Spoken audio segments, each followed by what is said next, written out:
नमस्कार, मैं हूं कमल किशोर और आप देख रहे हैं डीएनए हिंदी न्यूज। खबरों में आगे बढ़ते हैं। खबर में आम आदमी पार्टी के राष्ट्रीय संयोजक अरविंद केजरीवाल ने दिल्ली के जाट समुदाय को केंद्र की ओबीसी सूची में शामिल करने के लिए पीएम मोदी को पत्र लिखा है। केजरीवाल ने लिखा है कि केंद्र सरकार पिछले 10 सालों से लगातार जाट समाज के साथ धोखा कर रही है। केंद्र सरकार की वादा खिलाफी की वजह से दिल्ली के ओबीसी समाज को हजारों युवाओं के साथ अन्याय हो रहा है। क्या कुछ कहा दिल्ली के पूर्व मुख्यमंत्री अरविंद केजरीवाल ने, आपको सुनाते हैं। गृह मंत्री श्री अमित शाह जी ने और भारतीय जनता पार्टी ने पिछले 10 साल से बहुत बड़ा धोखा किया है। दिल्ली सरकार की एक ओबीसी लिस्ट है। इस ओबीसी लिस्ट में, दिल्ली सरकार की ओबीसी लिस्ट में जाट समाज का नाम आता है। केंद्र सरकार की एक ओबीसी लिस्ट है। केंद्र सरकार की ओबीसी लिस्ट में दिल्ली का जाट समाज नहीं आता। तो दिल्ली यूनिवर्सिटी में जब बच्चे एडमिशन लेने जाते हैं तो उसमें दिल्ली के जाट समाज को रिजर्वेशन नहीं मिलता। दिल्ली यूनिवर्सिटी के कॉलेज में जाते हैं तो दिल्ली के जाट समाज को रिजर्वेशन मिलता है। केंद्र सरकार के किसी भी कॉलेज में या यूनिवर्सिटी में जाते हैं या केंद्र सरकार की किसी भी संस्था जैसे दिल्ली पुलिस हो गई, डीडी हो गई, उसमें नौकरी लेने जाते हैं तो दिल्ली के जाट समाज को उसमें रिजर्वेशन नहीं मिलता। बड़ी इंटरेस्टिंग बात यह है कि राजस्थान का जो जाट समाज है उनका नाम केंद्र की ओबीसी लिस्ट में है। तो दिल्ली यूनिवर्सिटी में जब एडमिशन लेने जाते हैं तो राजस्थान के जाट समाज को रिजर्वेशन मिलता है दिल्ली के कॉलेज में। दिल्ली के जाट समाज को दिल्ली के कॉलेज में रिजर्वेशन नहीं मिलता। ये तो हमारे पूरे दिल्ली के जाट समाज के भाइयों के साथ, बहनों के साथ बहुत बड़ा अन्याय है। और ये अन्याय ये जले पे नमक छिड़कने जैसा है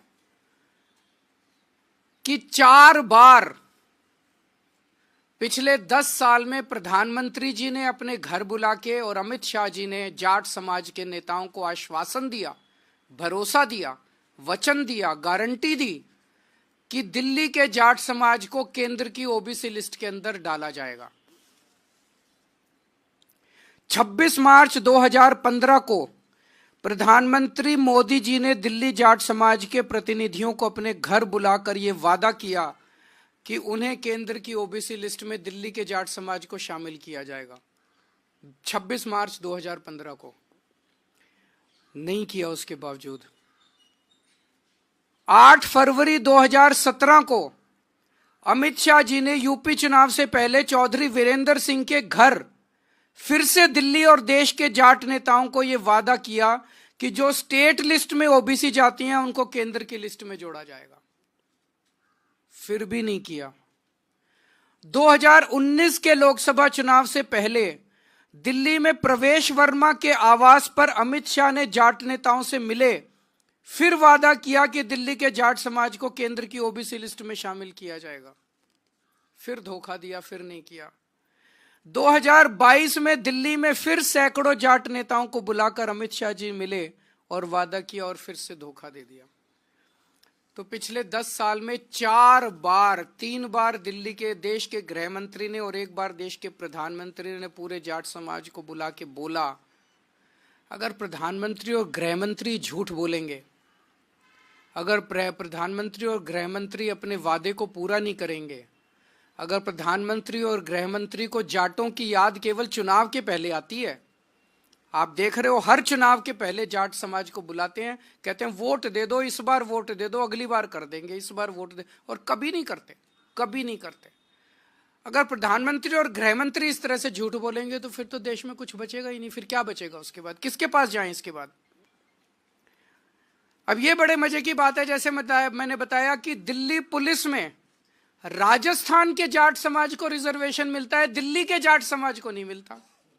एनडीएमसी में, डीडीए में, सफदरजंग अस्पताल में, ऑल इंडिया मेडिकल में राजस्थान के जाट समाज को रिजर्वेशन मिलता है, दिल्ली के जाट समाज को नहीं मिलता।